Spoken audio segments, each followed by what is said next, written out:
and gentlemen, if you have just joined us, a very warm welcome on board this British Airways flight. Just a reminder about hand luggage. Small bags may be kept underneath the seat in front of you. All other items must be placed into an overhead locker. Please put your bags right inside the locker, as they can sometimes fall out and may injure someone. If your bag has wheels, please put it in wheels first.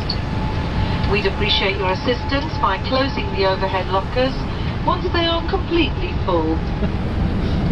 If you are seated in an emergency exit row, that's row 9, or a front row bulkhead seat, all your items must be placed into an overhead locker, as the floor area around your seat must be completely clear.